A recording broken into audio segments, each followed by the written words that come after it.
Around 1900, Western civilization entered a new modern society. The Second Industrial Revolution brought about increased productivity, and the rise of universal male suffrage brought about mass politics. Today we'll talk about both of those two and how Western civilization built a modern society.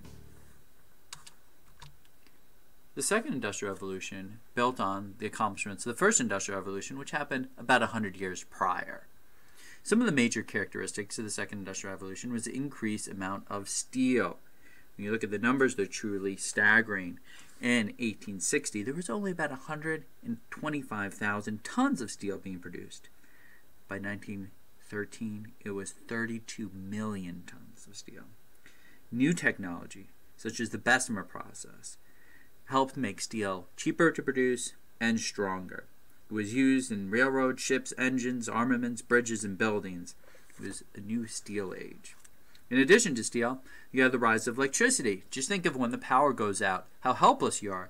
Well, that was the standard 100 years ago without the rise of electricity. It's very useful because it can be transferred into other forms. So electricity can be transferred to heat, into light, into motion. So the first thing that had to be done, they had to create a network. They had to create power generation plants using hydroelectric power or coal-burning plants, and then wire system to bring electricity into urban areas, along with numerous inventions. You see Thomas Edison pictured here, and helped create a practical light bulb. There's also Alexander Graham Bell, who created the telephone.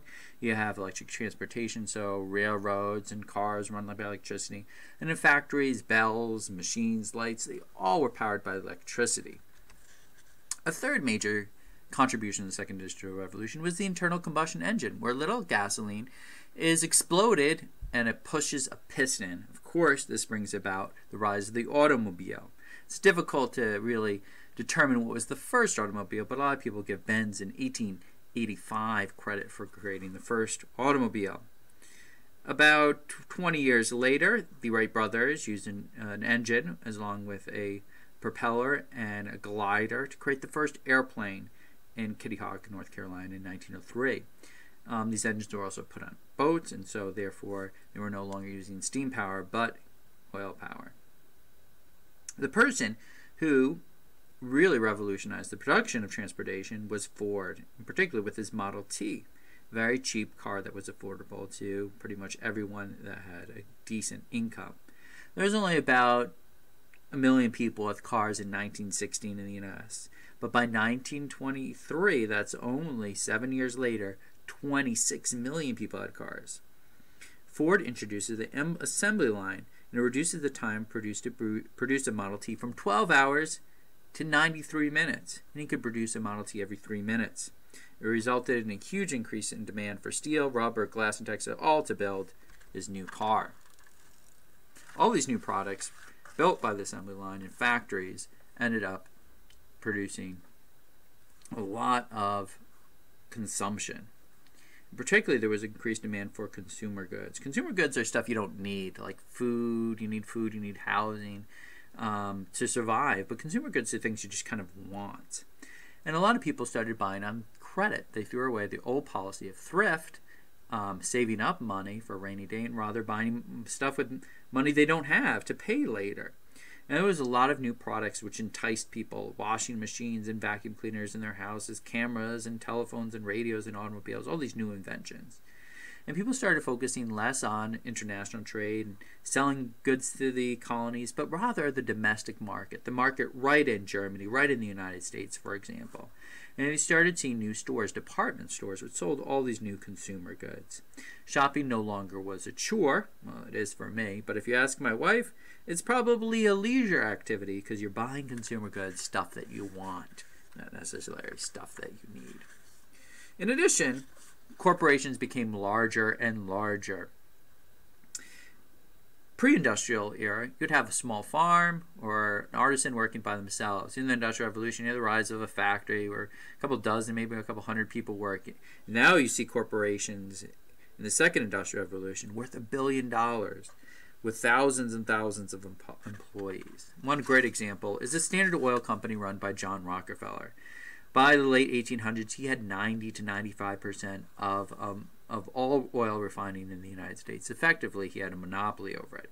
Then he started vertical integration, where he was able to capture the market on all the steps in the process, buying the oil fields, buying the transportation networks, buying the storage facilities, buying the distribution network. And he created a massive company. It was broken up by the Antitrust Act, but companies like ExxonMobil are the successors of his Standard Oil company. He was worth $1.4 billion at his death in 1935.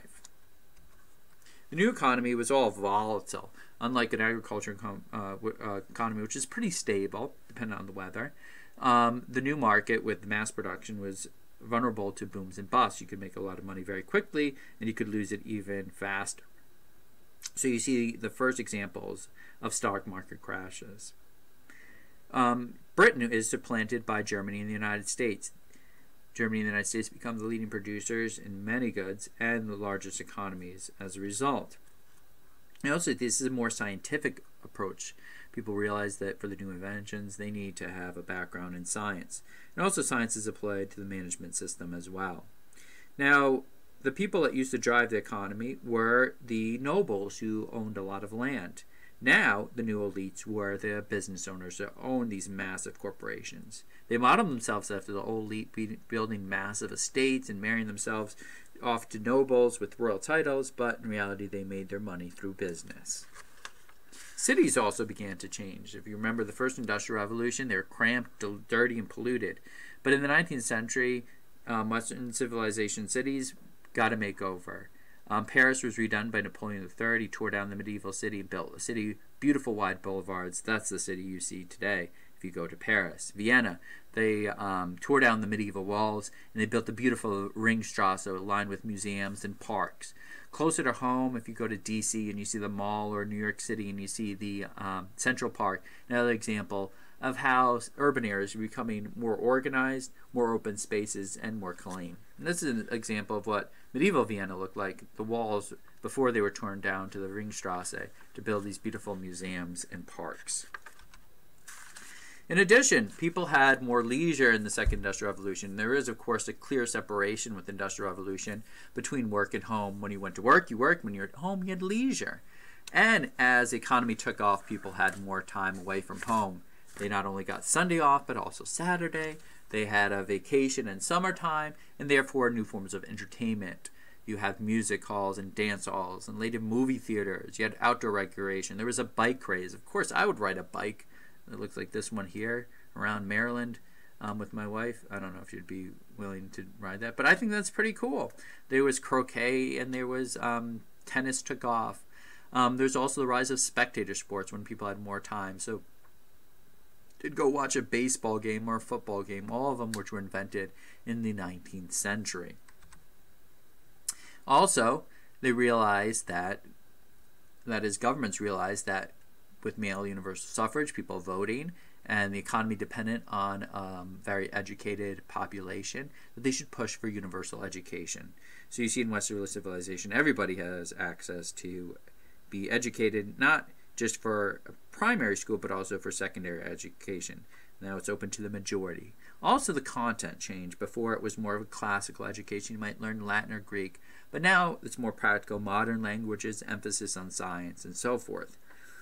By the end of the 19th century, it's about 80% literacy in Western Europe, which means the vast majority of people can read. We also see, in addition to the Second Industrial Revolution, universal male suffrage. I'll just give you a couple examples. Spain was 1869, Germany 1871, England 1889, Austria 1907, Italy 1912, when they passed laws allowing all men to vote regardless of how many taxes you own or how much property you owned. So what's the impact of universal male suffrage? Who started to grow? Well, first let's look at how a democracy works. You need organizations, you need political parties. Without political parties, democracy doesn't work. You can just go and vote for somebody. If you're not a member of a political party, if you're independent, you won't get any votes. So that's the first thing we need to pay attention to. Democracy takes practice. You don't get it right. A lot of people are excluded, sometimes becomes radical very quickly. The keys to have a properly functioning democracy is to have an educated population, so education and democracy obviously go together, and an open and free press also is very significant. One of the things that kind of deters a democracy from working properly is that you have to appeal to the masses. And sometimes politics becomes a show, and a politician becomes an actor, and so they give a great speech, a demagogue. Sometimes they pretend to be like the common person, to be folksy. And sometimes this opens them up to being more radical, and we'll see examples of that to come. So, we have the liberal parties we talked about before from the middle class. We have the conservatives, the old nobles. Those are the two parties that are in existence. And now we see the rise of a third party coming from the workers. They don't fit with the liberals or the conservatives. How do they organize themselves? Well, first the workers start organizing themselves in unions. And these might be a small union kind of related to a particular skill, but then these unions kind of unite and they form national organizations for all unions. And then there is international organization. The first Working Men's International met in the 1860s, and 1864 to be exact, and it was an international socialist organization to provide a mechanism for the proletariat in Western civilization. Now, a couple examples. You have the Social Democrats in Germany. They got 12 seats in 1877, and that kind of scared the government because, again, socialists are for revolution and overthrowing the upper class. So they outlawed the party 2 years later, but that did not slow its growth. It continued to grow, and I shouldn't say they outright outlawed the party. They outlawed its meetings, its publications, and but they still grew even in spite of that. And by the eve of World War II, the Social Democrats were the largest party in Germany. And again, they're the anti-government. There was still a monarch, still ruled by nobles, and this party is attracting a huge base among the workers of Germany. Then there's the Labour Party in Britain, which came out of the labor unions and the Fabians, which were an intellectual movement looking for the rights and the more equality for the workers. They weren't Marxist in the sense they wanted revolution, but more evolutionary change, slower change. In 1906, they elected 29 members to Parliament. And as a result, workers in Britain started wanting more rights. And there's also socialism in Russia. The Marxist Socialist Democratic Party, they were formed at the very end of the 19th century. And they were underground because the Tsar, the ruler of Russia, of course, would not want to support a socialist who overthrows the monarch. In 1905, Russia lost the war to Japan. A lot of people were upset at the government, and there was a revolution. Workers presented the Tsar with a petition, and he sent the cavalry, and actually on Bloody Sunday it's called, lots of people were killed. But as a result, he instituted, Tsar Nicholas II, the ruler of Russia, initiated some reforms and the creation of a representative body called the Duma. Here's a picture of the first meeting of Duma, which is kind of funny because it has all the nobles on one side and all the elected members dressed in regular clothes on the other side. What a clash of civilization right there. So you have the rise of the socialism. Now you also have the rise of the Jewish question. The 19th century was pretty good for Jews initially. A lot of people were believing in universal rights, and the Jews were emancipated. They could go to colleges. You had a Jewish prime minister of Britain, Disraeli, and things looked good. But then in the late 19th century, you had the rise of anti-Semitism. Not just anti-Jewish, it's more than that. It's anti-liberal.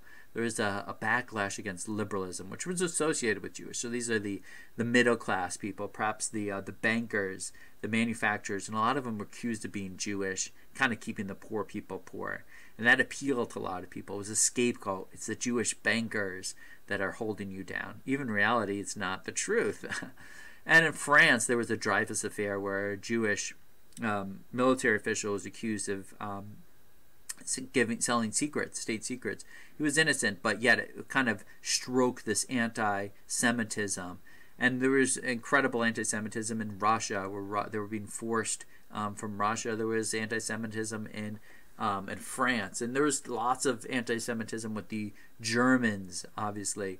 The Christian socialist, you have Karl Lueger pictured here, the first anti-Semitic mayor of a major city. He was the mayor of Vienna.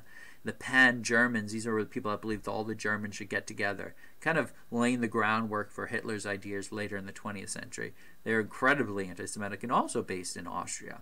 Germany, surprisingly, wasn't that anti-Semitic. They had the Christian Social Workers Party that was anti-Semitic, but it was very small and unsuccessful. So if you thought there'd be a great anti-Semite, you'd say Austria or France or Russia, not really Germany, which is a little interesting. Now there's Jews in Germany. Theodor Herzl, he was in Paris during the time of the Dreyfus affair. And he said maybe the situation with Jews in Europe isn't very good. We're getting kicked out of Russia. We're facing all this discrimination. And the idea comes to maybe form a homeland. Remember, this is nationalism. Every nation should have a state. They have the Jewish nation, but they have no state. They need a homeland. And so they propose going back to Palestine. And they start the beginning of Jewish settlements in Palestine, which is part of the Ottoman Empire. It's a little bit of a problem. But thousands of Jews every year kind of emigrate to Palestine. And this movement really takes off at the beginning of the 20th century. So that's another mass movement. So you have the socialist mass movement, the anti-Semitism mass movement. And then you have, outside of this political sphere, women who want to be in the political sphere. And women really didn't have lots of rights when you think about it. They didn't even have the right to own property in a lot of countries at the beginning of the 19th century. It was only in 1870 that women in Britain had the right to own property. And only in 1900 in Germany that they could own property. In 1907 in France. It's kind of astonishing, actually. So women are kind of fed up. And a lot of women were involved in the abolitionist movement, freeing the slaves. And once the slaves were, I guess, freed and slavery was over, they looked at themselves and, hey, we're kind of like slaves. We don't have rights either. So they start petitioning for women's rights. In England, they were the most organized. They founded the Women's Social and Political Union in 1903.